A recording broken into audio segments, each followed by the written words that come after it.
Guys আমরা এখন এই সুরজিৎ দাদা, বাবুদা আর সন্তুদা মিলে পানাগড় স্টেশনেই রয়েছি। ওই স্টেশনে দেখুন সবাই সবাই বসে রয়েছে। এখানে অনেক ক্যামেরাম্যান আছে যারা কলকাতায় যাবে আমাদের সাথে। তো ট্রেন এখন আসেনি, ট্রেন আসছে, এখন শুধু অপেক্ষা, ওয়েট। হ্যাঁ, আমাদের ট্রেন ঢুকে গেছে একদম রাইট টাইমে ঢোকেনি, 10 মিনিট লেট করেছে। এই ট্রেন আসছে, ট্রেন এখনও দাঁড়ায়নি। এই যে ট্রেন দাঁড়িয়েছে, বাবুদা, সুরজিৎদা, সন্তুদা তিনজনা ট্রেনে ঢুকে গেছে, আমি ঢুকেছি। সব এখন প্রচণ্ড ভিড়, তো বসার সিট তো একদমই নেই আমাদের কাছে। আশা করি দাঁড়িয়ে দাঁড়িয়ে যেতে হবে, দেখি কোনো জায়গায় যদি ফাঁকা পেয়ে যাই। তো দাদা ওরা সব ব্যাগ রাখার ব্যবস্থা করছে, সুরজিৎ দাদা ব্লগ বানাচ্ছে, আর ট্রেন ছেড়ে দিয়েছে নিজের গন্তব্যে। আমরাও যাচ্ছি তার সঙ্গে সঙ্গে।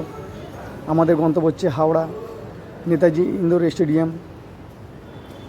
তো এই যে পানাগড় স্টেশন থেকে আস্তে করে ট্রেনটা পেরিয়ে গেল। বাইরে হালকা হালকা বৃষ্টি হচ্ছে, তো বাইরের দৃশ্যটা খুব সুন্দর লাগছে। মেঘলা আকাশ, ঝিঝির বৃষ্টি হচ্ছে, তো ভালোই লাগছে। বাইরে সবুজে ঘেরা রয়েছে।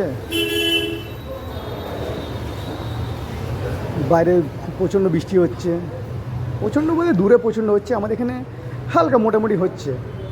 যে বৃষ্টিটা ভালো, খুব সুন্দর, ওয়েদারটা খুব সুন্দর আমাদের জন্য যারা ট্রেনে যাতায়াত করছি। হাওড়া স্টেশনে ঢুকছে, ট্রেনটা স্লো করেছে। দেখুন লোকাল ট্রেনও দাঁড়িয়ে আছে, লোক প্যাসেঞ্জার দাঁড়িয়েছে, ওদেরকে এখনও ঢোকায়নি। তো আমাদের ট্রেনটা আস্তে আস্তে করে ছাড়ছে, ঢোকার সময় ঢুকছে কেবল। ট্রেনের ভেতরে সবাই রেডি হচ্ছে, যে যা জিনিস নেওয়ার জন্য ব্যাগটা গুছাচ্ছে। সুরজিৎ দাদা ওরা বসে রয়েছে, সুন্দর দাদা গভীর চিন্তা করছে কী হবে, কখন পৌঁছাবো। সবাই এটা নিয়ে আলোচনা হচ্ছে। এটা হচ্ছে আমাদের হাওড়া স্টেশনের বাইরেটা। আমরা একটু হাঁটাচলা করছি কিছু টিফিন নাস্তা করার জন্য। তো সবাই যাচ্ছে, আরও যে যা আছে সবাই যাচ্ছে। টিফিন নাস্তা তো আর করলাম না, এরপরে আমরা মেট্রোর দিকে যাব। আস্তে আস্তে মেট্রোতে যেয়ে গঙ্গাটা পার হওয়ার চেষ্টা করছি।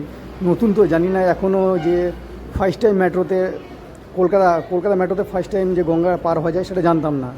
তো শুনেছি কলকাতার পরে মেট্রোতে নামবো নিচে, তারপরে টিকিট কাটা হবে। এই যে আমরা মেট্রো থেকে এসকেলেটর করে সবাই নামছি। সূর্য দাদাও কিছু ভিডিও বানিয়ে নিচ্ছে ছোটোখাটো, আরও অনেকে আছে যারা গঙ্গার ওই পার থেকে এসছে, তারা উঠছে আর আমরা নামছি। তো গাইজ এখন দেখো এসকেলেটর আমার প্রচুর বড়। সূর্য দাদাও আস্তে আস্তে নিজে একটু ব্লগ বানিয়ে নিল, আমিও একটু নিজের ফেসটা দেখালাম। যাচ্ছি আস্তে আস্তে, দেখি।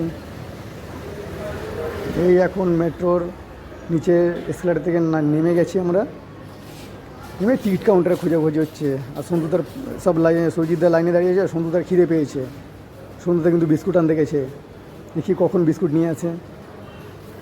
এই যে বাবুদাও দাঁড়িয়ে রয়েছে, সন্তুদা দেখো বিস্কুট নিয়ে এসে খাওয়া শুরু করে দিয়েছে, আমাদেরকে দিয়েছে একটা করে, আমরাও খাচ্ছি।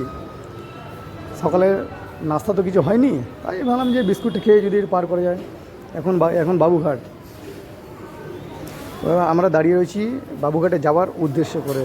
এই লঞ্চে ছেড়েছে, সুন্দর ফ্লোটিং হোটেল আছে। তো ওটা সব সারা বছরই থাকে, ওখানে গেলে তোমরা বুকিং করতে পারো। দূরে হচ্ছে হুগলি ব্রিজ, খুব সুন্দর দেখাচ্ছে। এই যে রেস্টুরেন্ট, সমুদ্রটা ভালো, ওটা হাওড়া ব্রিজ। সন্ধ্যা দেখছে আর গভীর চিন্তা করছে যে কখন পৌঁছাবো। জলটা খুব সুন্দর, ঢেউ লাগছে, একদম ঘোলাটে মেঘলা আকাশ। আমরা এখন পৌঁছে গেছি, দুপুরে খাওয়া দাওয়া করার পরে পৌঁছে গেছি নেতাজি ইন্দোর স্টেডিয়ামে, যেখানে আমাদের ফটো স্টেশন আছে। বাইরে বৃষ্টি হচ্ছে, তো সবাই ভাবলাম একটু চাটা খেয়ে দিয়ে তারপরে ঢোকা যাক। তো এখন একটু বাইরে স্টেডিয়ামের বাইরেটা আমি আপনাকে দেখাচ্ছি সবাইকে ভালো করে। বৃষ্টি হচ্ছে, তো হালকা হালকা বৃষ্টি হচ্ছে। তো স্টেডিয়ামের ভেতরে আস্তে আস্তে সবাই ঢুকবো, কেন ঢুকতে গেলে তো এন্ট্রি করতে হয় আমাদের। এন্ট্রি করা হয়ে গেছে, এবার গেটের ভেতরে ঢুকেছি। দেখুন দারুণ সুন্দর ক্যামেরা মডেল আছে, ক্যামেরা লেন্স আছে, লাইট আছে, আরও অনেক কিছু আছে। আস্তে আস্তে দেখতে থাকো। লাইটে আছে, এই যে এত সুন্দর লাইট আছে, যেগুলো আমাদের ফটোগ্রাফি লাইনে খুব কাজে দেয়। এখানে কিছু ক্যামেরার লেন্সের টেস্টিং চলছে, যেখানে টেস্টিং বলতে তুমি সেটা সব যে কেউ টেস্টিং করতে পারে, যারা ক্যামেরাম্যান তারাই বুঝবে, যারা ফটোগ্রাফার তো তারাই শুধু বুঝবে। আমরা সবাই রয়েছি এখানে। তো কিছু লেন্সে নিয়ে কিছু মডেল আছে তাদের ফটোশ্যুট করে চেক করা হচ্ছে যে কোন লেন্সটা কত ভালো, কিন্তু সবই তো নতুন নতুন আসে।